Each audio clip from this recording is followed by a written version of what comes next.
Welcome to Resilience Brilliance. This is the first episode, and I'm excited to share this with you. Today, instead of going into interviews, I'm going to share my resilience story and how I reclaimed my life and why Resilience Brilliance came about. Life will knock you down, sometimes hard, but resilience isn't about bouncing back. It's about rising stronger, reclaiming your life, and creating a new normal that actually feels good. The Resilience Podcast is where real stories meet real strategies. Each week, I will dive into inspiring stories of people who have faced adversity and have found a way through, from personal stories of overcoming loss, burnout, or trauma, to conversations with top experts in psychology, leadership, health, and well-being. This show will give you both the hope and the how-to for building resilience in your own life. Expect to laugh, learn, and maybe even cry a little, but always lead with practical tools and a fresh perspective. This isn't fluffy motivation, it's grounded wisdom, powerful stories, and proven practices to help you reset, recharge, and rise stronger than ever before. Whether you're a high-achieving professional running on empty, a leader trying to guide your team through tough times, or someone just searching for a spark of inspiration, this podcast is your reminder that resilience is within reach and it's a skill you can grow like a muscle. So welcome to the very first episode of Resilience Brilliance Podcast. I'm Jena Taylor. I'm a resilience strategist, keynote speaker, and founder of Resilience Brilliance Podcast and training programs. I am so glad you're here. Today, I want to do something a little different. Instead of diving straight into interviews or expert advice, I want to share my own personal story with you. The real, messy, and sometimes painful story of why resilience isn't just a buzzword for me. It's my way of life. Because before I could help others reclaim their lives, I had to reclaim my own. I've done it on a number of occasions. And I'm going to share the highlights or the lowlights, however you might want to look at it, of how resilience became my way of life. So I'm going to talk about what my life was like before. So just to give you a little picture, I owned my own company. The word Taylor is my company.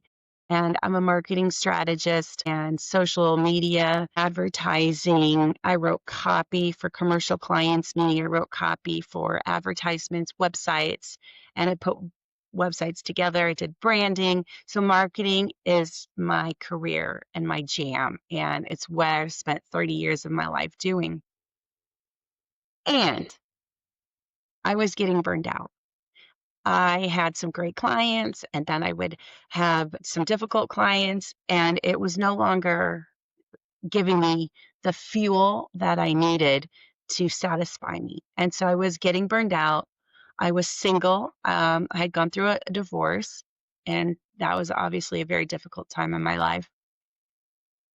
And my daughter had left home. So I was an empty nester, and I was doing what people do before they get married when they're into, after they get out of college.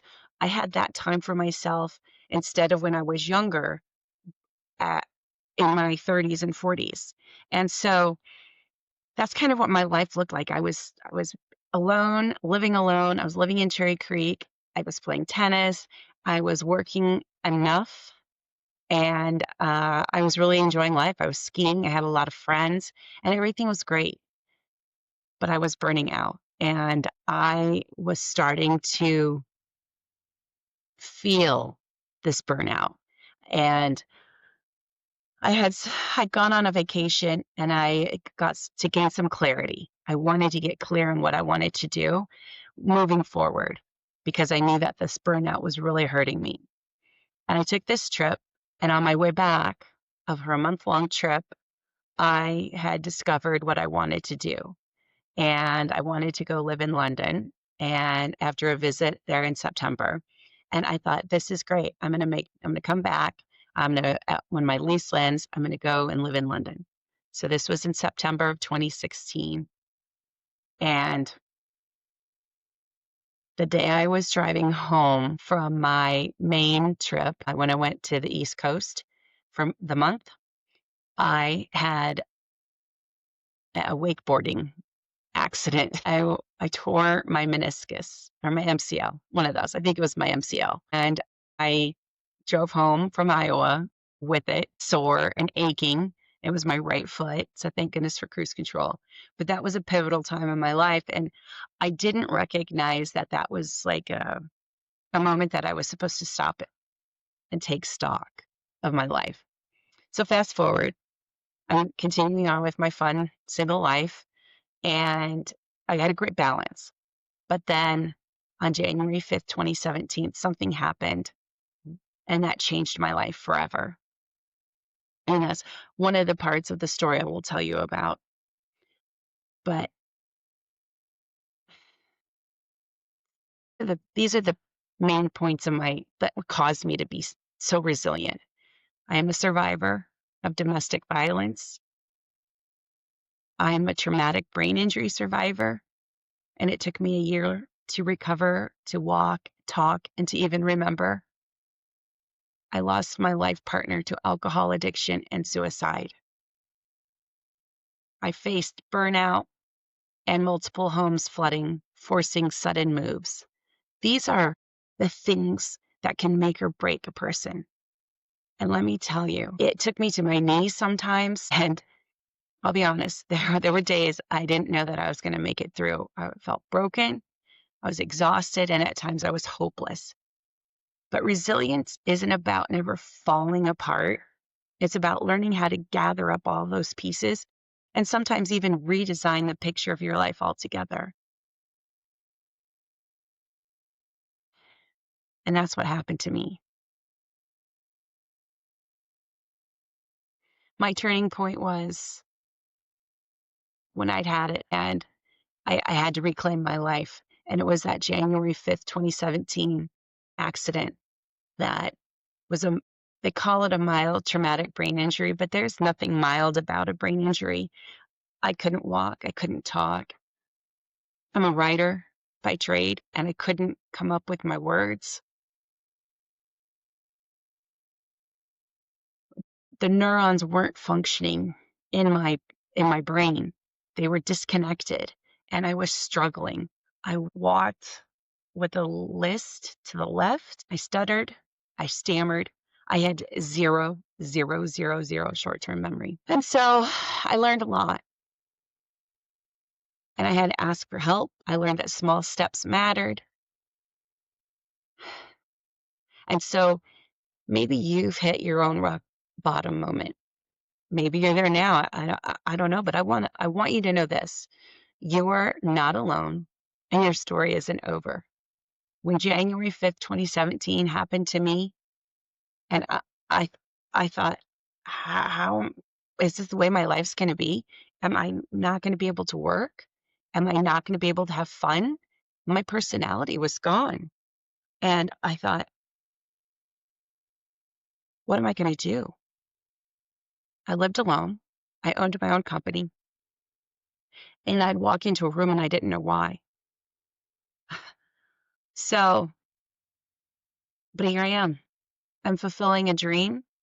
This is something that started in 2019. It's 2025. So sometimes there's a delayed gratification. So resilience brilliance wasn't born from all of these moments I've just described. In some of those dark days when I thought I couldn't go on, but I did. So I'm telling you, we need tools, we need community, and a reminder that our lives are worth reclaiming. So I'm going to share some real, raw stories in future episodes. Today, it's my raw, real story. And there will be hope mixed with humor and humanity.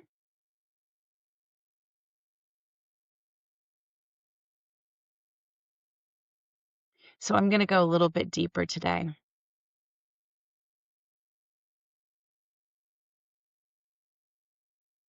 When I couldn't walk, when I couldn't talk, I was sad. I was scared. I was smart and I felt stupid. I couldn't do anything for myself. I obviously couldn't drive. I couldn't cook. And I love to cook. Wanted to go to culinary school when I was in high school. Cooking for me has always been a passion and a creative outlet for me. And I know some people who hate to cook, but for me, it's a de-stressor because it required me to be focused and on one thing. And when you're focused on one thing, you can't be thinking about something else. So for me not to be able to cook was lonely and scary. It was a very lonely time period too for me. I didn't have the social life. I'm a social butterfly and I couldn't go out. I had this pain in my head that was like a vice grip. And for months, many, many, many months, it felt like that vice grip was just squeezing and squeezing and squeezing my head. It hurt. I was in pain. I was so, so sad because I missed my personality. I have this lively, bright, and vivacious personality. And when I got that hit on the side of my head, it knocked my personality out. It knocked my ability to do everything, to function. And so I had enough wherewithal to know that, trying to say,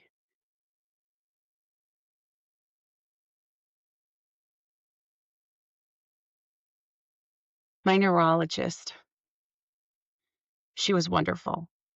I had a great care team. And my neurologist told me my personality would come back. Everything will come back. And so I believed her because I certainly couldn't believe what I was seeing. I knew that there was something so terribly wrong, but I had to put my trust in the experts. And so I had also the wherewithal to understand that I had to work really hard. And I thought, if I don't get better, it doesn't matter how much money I spend. It doesn't matter how much I go into debt. Because a year from my deadline, the day I decided I was going to reclaim my life, it didn't matter. It didn't matter. None of it mattered, right? If I was broke and I couldn't work and I got to this ability and that was all I could do, it didn't matter if I was broke or in debt. What mattered was getting the best I could be. And along that way, I did physical therapy, occupational therapy, vestibular therapy. Vestibular systems, kind of your balance. I was, like I said, I had to learn how to walk. I had to learn how to talk. I had cognitive therapy because I had to rewire the neurons. This this was a full-time job for me. I stopped working. I had zero income. I lived alone. I had zero family support.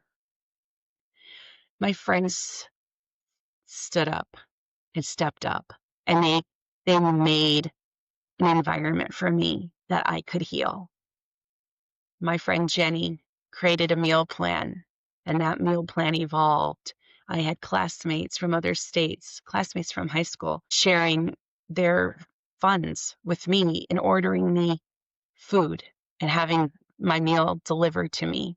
I had friends in Denver bring me meals every day and they would take turns. I had a friend, Carol, who became my primary driver. She drove 30 minutes one way, drove me wherever I needed to be, got me home, and drove 30 minutes back to her house. That is extreme generosity. I had so much support from my friends, and that's what helped me with my part of my healing because we need community. We need social support. Social support is a critical part of resilience. And without that, I couldn't be here today talking about resilience. The other thing I want to talk about is that mantra. I was very much into yoga and meditation before my accident. I had a lot of coping skills that were healthy. I had a lot of organizational skills that were healthy. All of these things helped me in my healing process.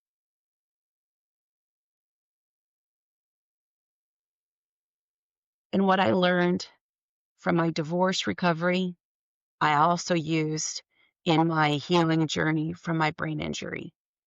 What I learned from my brain injury recovery, I applied when I lost Michael, my longtime partner. It was a very sudden and tragic death, but I applied the same skills that I use every day in my life that I used, like I said, in my recovery from divorce, my recovery from my brain injury. I'm still recovering from my brain injury. It will be a lifelong injury for me. I have health conditions as a result. I have a new normal. We'll talk about that too. But I want to get back to what I was talking about. Just the support system is a critical piece in resilience. I had people come and take care of my house, do my laundry, do my cleaning. People would bring groceries to me. I had a tremendous amount of support. I couldn't help myself. And then as I got healing, more healing, even though I might be able to do a chore, my neurologist said no. Let the people help me because I had to reserve what very little energy I did have for my healing. And I took my healing very seriously. It was a full-time job, like I said. And because I was into mantras and meditation and yoga, I had created my own mantra. And this is the mantra that I still use every day, and it's part of my Resilience Brilliance branding. Reclaim my life. I worked every day diligently to reclaim my life. There were days it hurt so bad and I felt so terrible, or I was so sad that I would just go under the covers at 2 o'clock and sleep or rest because rest is important. And the next day would be lighter and brighter. So for me, with my brain injury, I never had 2 bad days in a row. And I'm so grateful for that. So if you can relate to feeling that darkness or wanting to go under the covers, maybe you have depression, let yourself have that moment, but find a way to find the brightness. And I'm here to tell you that there was some serious depression going on with me, and I never had depression before. So I now know what people suffer from, and it's real and it is dark. And I hope to bring some light and love to you. And I hope that my mantra, Reclaim My Life, is something that you will use and adapt to your own life if you're struggling. And remember, when we go through periods of time that life is really hard, it will get easier. It will not stay that way. And the more we can influence our life to make it better, the shorter that time frame is. So that's another thing that is so important about resilience. And so for me, I adopted this mantra, and every day I worked like my life mattered, like my life depended on it, because it did. I wanted my personality back. I wanted to go back to my career. I wanted to be a high achieving person again. That was very important to me.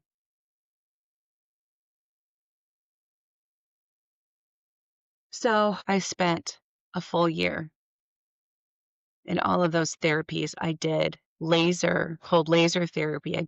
I went back to Iowa for that. My aunt and my uncle stepped up. My uncle, who recently passed, and was like a second father to me, he drove me 60 minutes one way to get this cold laser therapy.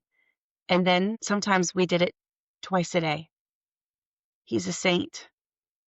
He did this for me because he loved me. My aunt and my uncle, they took care of me those weeks that I was at their house. And because of that love and support, I catapulted in my healing. Emotional nurturing and support are so critical. They play such an important role in resilience. So now I'm 3 months out. My neurologist is like, okay, you're good to go, Jena. You can go live in London. You go do that and you'll be skiing. So I was like, okay, great. And so I wasn't going back to my therapy or to my neurology, but I kept up with everything. And then 6 months, my therapy became relearning my tools and my tricks, my software. I wanted to see, could I make money in my field again? So I had to relearn everything. I would have to look through files because I couldn't remember the name of, for example, building a website. The number one standard is WordPress. I couldn't come up with the words WordPress. So I couldn't think of the software that I used to build websites. Everything was hard. I had to relearn how to do everything. Everything. I'm not exaggerating. I had to learn how to drive again. And remember my friend who drove me everywhere? Carol, you're a dear. You're a gem. Friend for life. She agreed to be my co-driver cheerleader. So one day I said, I'm ready. Got my car out. And you start small, right? I was going to drive around the block. I didn't get down the street. And I was so not ready. My response time wasn't ready. I wasn't comfortable. I didn't trust myself. And it was scary. And so I pulled over and I said, I can't do this today. I knew my boundary. She said, that's okay. Went around the block, parked my car back in the parking garage. We went up to my apartment and she gave me words of encouragement. And she said, whenever you're ready, we'll do it again. So gradually we did. And I drove a little bit further, a little bit further. And the day I went around the block was amazing.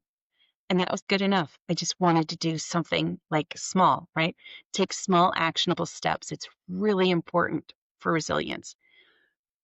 Eventually and gradually, I started to drive.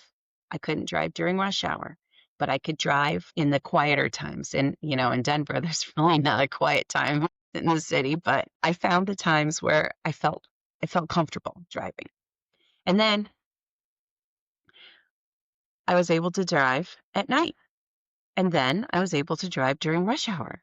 And then I was driving, and all of a sudden, it was like I had not stopped driving. So this didn't happen overnight. It probably took me a year and a half to drive, to get that feeling of not being afraid. The other thing is being a passenger in a car would exhaust me because the stimulation was terrible. Everything flying by, and the brain processes everything. Until you have a brain injury, you don't know how much the brain filters from us. This noise, the stimulation, this overstimulation. I couldn't go to the grocery store because the overhead lights were bothering me. Most of the time when I'm out, I wear a visor. Today, the fact that I can be recording this with 2 side lights shining near my eyes is incredible. It's an amazing feat. That's the amount of work it takes to be able to withstand these bright lights that are next to me. I mean, it's just amazing that I survived my accident, that I made this promise to myself to reclaim my life. And now I'm using what I learned to reclaim my life to help other people reclaim their lives. And so my podcast is all about resilience. It's about being that brilliant person you can be, you once were, you want to be again. It's about finding your new normal. We're not the same person we were yesterday, and we aren't going to be the same person tomorrow.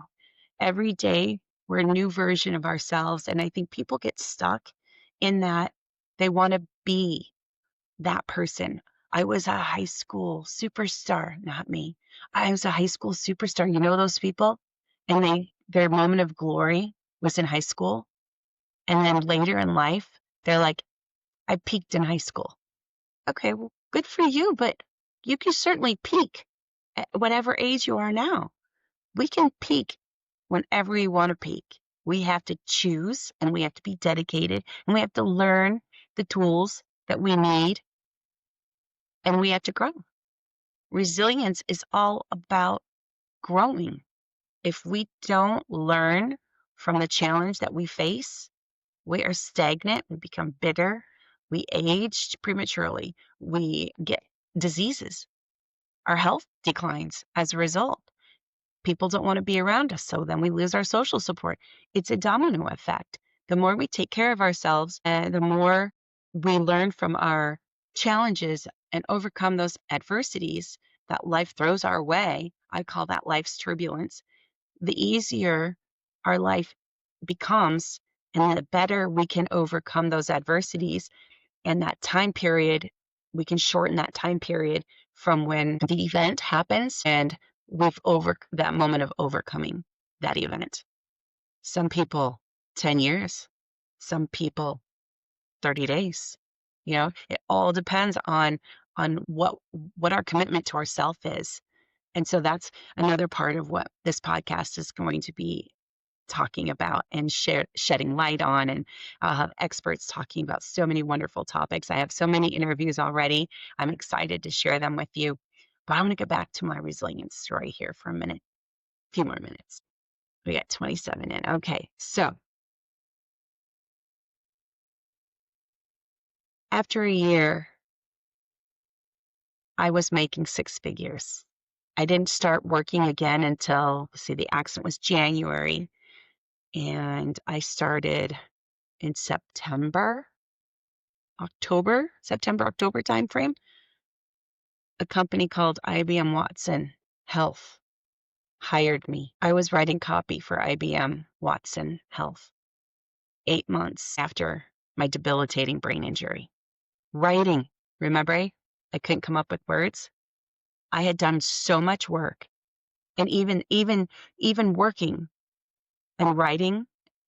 And this was before ChatGPT, and this was before, all the AI tools are around now. It was a great therapy for me. So my therapy changed. Work became my therapy, and I was doing great. The customer loved my work. I was making money. I was feeling great. I was feeling independent. I was feeling like I can live. I can do what I do after all. I mean, it's great. And so focus on your goal. That's really important. You have to have goals too. And for me, I had spent that year dedicated to my healing. And then after that, it's been financial recovery. I had to pay those debts. I had to pay my debt down. It's every day is a gift that we're here. And we need to do the most we can with that day. And even when we're going through the shit, we'll have stuff happen to us. Life can be hard. Life can be messy, but it can also be beautiful. And that you can find beauty in the tragedy. You can find hope after injury. You can find joy after death. When I lost Michael, that took me to my knees. It took me to my knees. I had my social support, my girlfriends, and my dear friend Don. He came right away. He stayed with me. He made sure I got to bed okay that first night. The second day, the day after, I had friends around me. I had them sharing their love for me. And my girlfriend, Francine, and her fiance at the time, they came. I had been decorating my tree, my Christmas tree, when I got the call that nobody wants. And let me tell you, I'll go into this in another episode, but grief hurts hard. It hits hard and it hurts hard. And when you lose your loved one, you feel like your world's crashing. You feel like there's nothing, right? You're just so sad. And 10 weeks prior to that, I had had hip surgery with a 1-year recovery.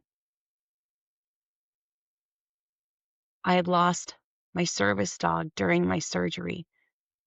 She died in her sleep at my mom's house. Everybody said, oh my God, Jenna's going to lose her shit when Lucy died. I didn't. I focused on my goal of recovery. Recovery was my business, just like recovery was my business with my brain injury. I had to focus on getting well. I couldn't get a puppy until I was off my crutches and not, before that was the walker. I had small steps that I had to take every week. My physical therapy was serious. It was my job. It was my job. And as soon as I could, I found a puppy and I named her Gracie. And when we were waiting to get her transported to me, we were having some issues with that. Michael died. I didn't have a dog. I didn't have my service animal. And then I lost my shit. So hard to lose somebody that's so special. And there was so much tragedy surrounding his death. We'll save that for another time.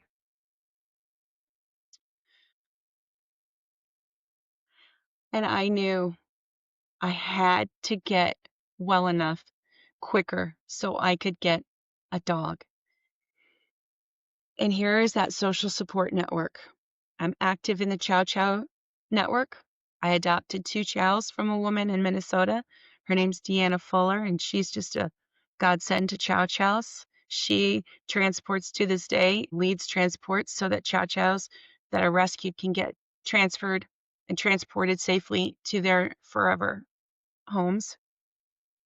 She called me the day, it was Sunday, the day before I was coming home and from clearing out Michael's storage unit. And I had a car full of his things. And she said, I found the right dog for you. It's a male. He's in your backyard. I want this dog for you. I said, okay, I'll get back tomorrow. I'll go. So I went, 45-minute drive to Brighton to the animal shelter. I asked to see him. I took him, or they took me back to see him. He was in a plexiglass cage, pen. I don't want to call it a cage, a pen. He had toys and a blanket, and he came right up to me. And there was like a sliver of a space, so I put my finger like this. I didn't know. I didn't want to put my finger in like that. I thought he might bite me. So I put my finger like that so he could smell me. And it was love at first sight. It was the first moment of hope for me that I would heal from my grief. And so I was like waiting for somebody. I wanted to go meet this dog in person. So I went and I said, I'm ready to meet this dog. Somebody met me, took me in, brought me to a pen with him, and it was love at first sight. He came right to me, and 45 minutes later, I'm not kidding, he was in the car with me, and I was making a video with him, and I said, this is the story of us. I saved Mickey that one day, but he saved me multiple days in a row, multiple times. Every day that he was with me, he saved me. I want to tell you something funny now. I'm lying in bed. First night, I put him in a crate. He was like, okay, lady, I'll give you this. First night, I'll sleep in a crate. Second night was a hell no. He was not going to go in that crate. So I said, okay, guy, I sleep really hard. So be good, behave. Don't destroy my furniture. Don't destroy my apartment. Please behave. Don't make a mess in the house. So I wake up in the night and he's sleeping on the floor on my side of the bed. I'm like, oh, thank you, thank you, thank you. I'm going to tell you another story about that because that was a beautiful thing. And he waited for me to wake up. And when he heard me moving around in the bed, I found this voice that became Mickey's voice. He put his paws on the side of the bed, tilted his head this way, tilted his head this way, tilted his head this way. And he was very inquisitive, so I came up with this voice for Mickey, and my mom said to me, "Where did you get that voice, Jennifer?" I'm like, "I don't know. Mickey found my voice. Hello? Hello? Hello?" Just like that. He made me smile, just like I hope you're smiling too. He made me smile. My heart was broken, and he made me smile. And then all of a sudden, I'm like, oh my gosh, he might have to go to the bathroom. Whew. I jump out of bed, throw on some clothes, put on the leash, out we go for a walk. What did he do? He got me out exercising. Exercise is a brilliant, crucial skill that helps us with resilience. We need exercise to release those endorphins that give us those feel goods. When we're going through a hard time, exercise is also part of the secret sauce for building your resilience muscle. And it is a muscle. It will atrophy if you don't apply all of the parts of it. If you don't water a plant, it dies. If you don't nurture your resilience muscle, it goes away too. And you'll lose your zest for life, the spark and the joy that life is meant to have. So we're going to go back to Mickey. Mickey made me smile. Mickey made my heart less sad a little bit every day. He made me laugh. He was silly. He was cuddly. He is in my marketing material because he was my healing when I lost Michael. He was so much of that. My social support and Mickey. But the moral of the Mickey story is, and I love to say this, Mickey saved me. Let me get back. I saved Mickey that one time.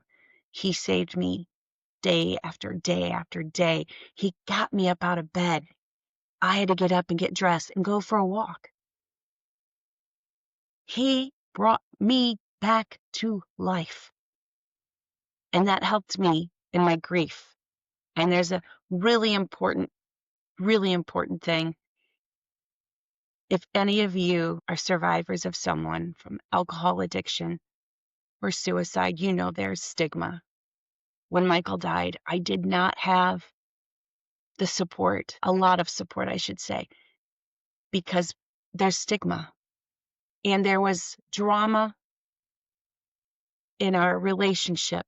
He was in and out of our shared home numerous times over a period of years. It was because of the addiction. He never drank in our home. He didn't want me to see him drinking. And he would tell me it hurt him every time. So Michael's death was an addiction, withdrawal, hallucination, fueled suicide. And I will talk about that in another episode. But there's a lot of grief that is compounded when you have the stigma of addiction, the stigma of other people being mad at him for the way he treated me at times. There's the addiction stigma, there's the suicide stigma. And so grief by suicide, I mean, when there's a suicide, grief is different. When you lose your spouse to cancer, everyone is so compassionate. It's hard for people to understand addiction. It's hard for them to understand suicide until you have walked in those shoes. And for all of you people who know this, my heart goes out to you. And I hope you've got a Mickey or a Francine or a Dawn or all of my friends, your close friends. I hope you have those people or family that can be that social support for you, because social support especially is important when you're grieving someone. I'm sure I had something else I wanted to say about that, but it'll have to be for another episode because I don't remember. That's part of the gift that keeps on giving. That's what I refer. I use humor a lot. It can be dark sometimes, so that was funny. Yeah, humor. I mean, we have to learn how to laugh at ourselves. Otherwise, we're going to cry. And so I will use a lot of humor to take the charge away from something. And that's another skill that I use, a tool that I use for my resilience is humor, because life's hard. We have to soften it up a little bit. Let's see, what else do I want to share with you? I don't have notes, so I'm just winging it. Mickey saved Mickey once. He saved me multiple times. I lost Mickey. That hurt. That hurt. It still hurts because Mickey saved me. When I lost Mickey, my grief with Michael came bubbling to the surface. I felt so sad. I spent time in bed crying. And then I think it was the third day, I decided I needed another. I was reflecting on hello, hello, hello. How can you be sad when you've got that, right? I needed another Mickey. There will never be another Mickey, but I have a new Chow Chow, and she is a sweet, adorable little girl named Ellie. And Ellie brings that joy to my heart. She is so sweet. She just makes us laugh. She makes us smile, and she's just a fantastic addition to the family. Pets are extremely, for me, healing, very healing. So if you can get a pet, great. I took Ellie out on her first service dog assignment.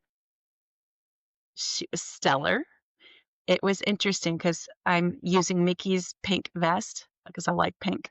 And he was a big barrel boy. He was big. He's a big boy. And she's petite. I had to keep cinching and cinching the vest.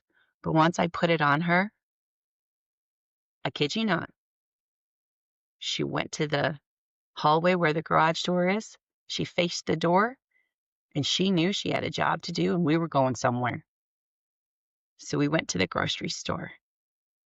And she was stellar. She knew what to do. She knew where the car was. She jumped right into the car. She didn't, in the grocery store, in the bakery aisle, there's a lot of good sniffs. She was awesome. She just went, and I clucked, and she was like, okay, I don't get a sniff on the job. She didn't try to snatch anything. I mean, that's a lot of temptation to resist the bakery. I didn't take her by the meats, though. We'll save that for maybe another trip. So these are these. So this is a little bit about me. This is why I am doing this podcast. This is why I'm teaching resilience, because I've had to overcome so much tragedy, so much injury.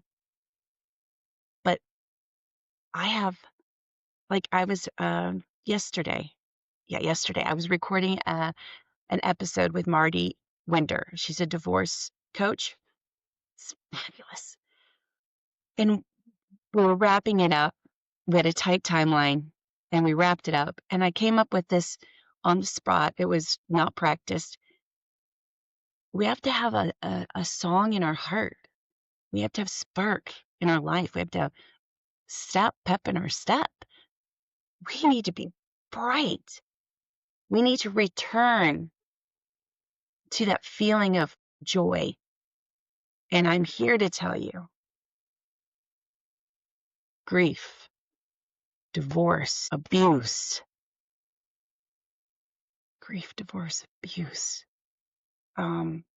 injuries, cancers, strokes, these things happen to people. A lot of it's happened to me. And I am proof right here that resilience makes all the difference in how we go through life. And I want to help as many people as I can shorten that distance from the point where life's turbulence knocked us down to the time that we are getting up and enjoying our lives again. It's very important to be honest with ourselves and other people. Ask for help. We need that social support so many times. And here's one thing that's my beef. No wallowing in self-pity. We are victims in our lives at times, but don't play that role. Don't attach to that victim mentality. I have zero excuses for self-pity. Life's hard. Guess what? I can't go to hot yoga. I used to do 2 a day. I did. I was a hot yogi. Loved it, loved it, loved it. I can't go. What happens if I go? My neurons stop functioning. They malfunction. And then I'm on the floor. I'm having a seizure. I have to wait until someone can pick me up and take me. So what I can do, I can do the 26 static poses in the comfort of my own home. So if there's something you can no longer do, focus on what you can do. That's my tip, another tip for today. So I am so grateful that you shared this time with me. Welcome to the show that will provide so much hope and healing and stories, real stories, because it's important to be real. Real stories, raw stories, stories of resilience, because resilience matters. Our lives matter. I am so grateful that you shared this time with me today. Please join me next week for another episode of Resilience Brilliance. And I have a long list, I should say, of fabulous people that are sharing their skills, their talents, and their stories. And some will be like me, who are experts in a field and sharing their personal stories as well. So I want you to remember this. Resilience Brilliance wasn't born out of all these moments when I thought I couldn't go on, and I did. I realize we don't just need inspiration. We need tools, community, and the reminder that our lives are worth reclaiming. So, if you've taken anything from my story, let it be this. Resilience is not reserved for a special few. It's in you. It's a skill you can grow. It's a muscle you can build, just like your biceps. And no matter what you've been through. So I invite you to subscribe, leave a review, and share with someone who needs to hear this. And also, every month I offer a free live training on resilience. You can go to pages.resilienceBrilliance.co/webinar, and you can sign up and join me for that. I call it Resilience Reset. I take questions. It's an intimate time. Be prepared to share, have your camera on, and join me. Again, it's free, and you can have your time to ask me anything you want. And if you loved today's conversation, like I said, be sure to follow or subscribe so you don't miss an episode. And if you know someone who could use a boost of resilience, please share this with them and share this show with them. Nothing's perfect, right? We have to be real. I'm not going to have perfect sentences all the time. My words aren't going to come out great, but I'm real. And I want to be an example to you about that. So be real, be resilient, reclaim your life. I'll see you soon. Ciao.